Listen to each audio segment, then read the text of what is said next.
I want to take a minute to talk about dream cars.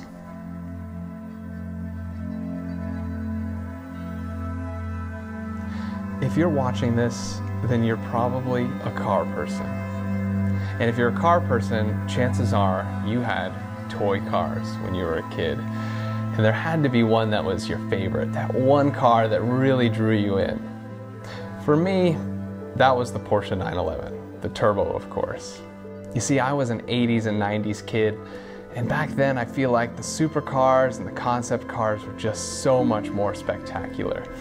Fantastic designs, getting faster, breaking that 200 mile/hour speed barrier. But you know, I never was a huge fan of the Lambos and the Bugattis and the Ferraris. I mean, they're great, don't get me wrong, but it just didn't do it for me. For some reason, Porsche is what I wanted. My brother loved Porsches. Maybe it was his influence, or maybe it was when I started reading car magazines, and every time there was a car comparison that Porsche was in, it always seemed to come out on top. And they didn't have to be flashy or crazy designs to be so amazing on the track and still be a great daily driver. But let's face it, these are dream cars for a reason. They're dream cars because they're unattainable.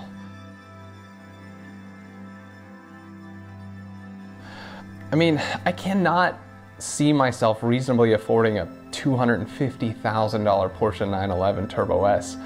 And for some of you, I bet your dream car is like a Lamborghini or a Bentley or a Bugatti, and those are 2, 3, 4 times the cost of my dream car. I mean, that's out of reach. And I don't know about you, but I'm not a 1%er.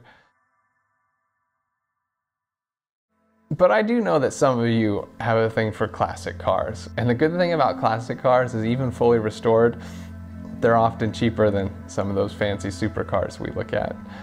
And that's actually what I want to talk about today. There's another type of dream car that I believe in. That's the attainable dream car. It's that car that is just out of reach, and that if you have some patience or some good financial planning, or maybe just get that next raise, it could be in your grasp.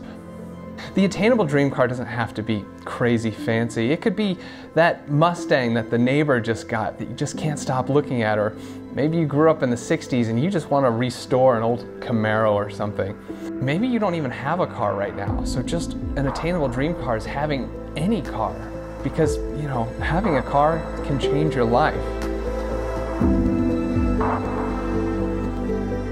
Our attainable dream cars grow as we grow, right? When you're in a better position, you get to a better attainable dream car. And eventually, hopefully, one day, the lines will start to blur between the attainable and the unattainable. Back when I was a kid, my first attainable dream car was the Porsche 914, a weird little half Volkswagen Porsche that had a whole 85 horsepower, but there was something about it, I just had to have it. But one day, when I was 15, riding the bus home from school, in somebody's driveway was the 914, and it was for sale. I brazenly announced to the whole bus, I'm going to buy that car. I didn't even have a job yet. But for my 16th birthday, my loving parents bought me that $1,500 rust bucket, and I loved it. And I hated it. It was not the most reliable car, and something a 16-year-old didn't need.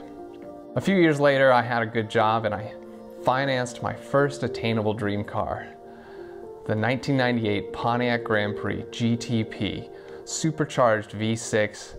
I loved that car for 11 years. It taught me so much about cars and engines and car culture, drag racing, and yeah, even autocross. The GT4 had me loving sports sedans. And at about that time, Cadillac had introduced the cts-v. It was amazing, a Corvette in Cadillac tuxedo. And I had a new, almost attainable dream car. I chased the cts-v for many years. The V1, and then the V2 came out. I had to have that. And in 2015, when the V3 was announced with 640 supercharged horsepower, I just had to have it, but it was definitely unattainable at nearly $100,000. But enter in the cts-v Sport. 80% of what a V3 was, just a twin turbo V6 that with the right tune could be as fast as a V3, and with a few additions to the outside could look almost as good. And the best part, about $20,000 less on average. This was now my attainable dream car. And I have loved this car for the last 5 years. But my interest in motorsports lately has kind of left me wanting for more. Autocross, the V Sport performs well, but it is just a little too heavy and a little too long. And at the track, it's amazing, but I just want something more. So I started looking for a real sports car. I knew I needed something smaller, lighter, something that would definitely do better at autocross. And it would have to be faster because, hey, you always gotta step up in the speed game, right? It would have to be beautiful and unique and something special.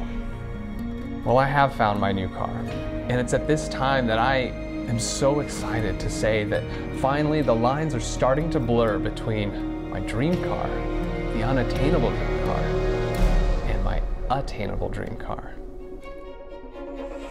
This is a car that I didn't fully appreciate at first, I have to admit, and I thought it was unattainable. I also dismissed it as possibly being not enough car for me, but boy was I wrong. This car is widely accepted to be one of the greatest driver's cars available today. No, it's not a C8 Corvette, although that was my second choice. I just decided to go a different direction. But before I tell you what it is, don't worry, Cadillac fans. The V Sport's not going anywhere yet. I love my V community. You guys are amazing.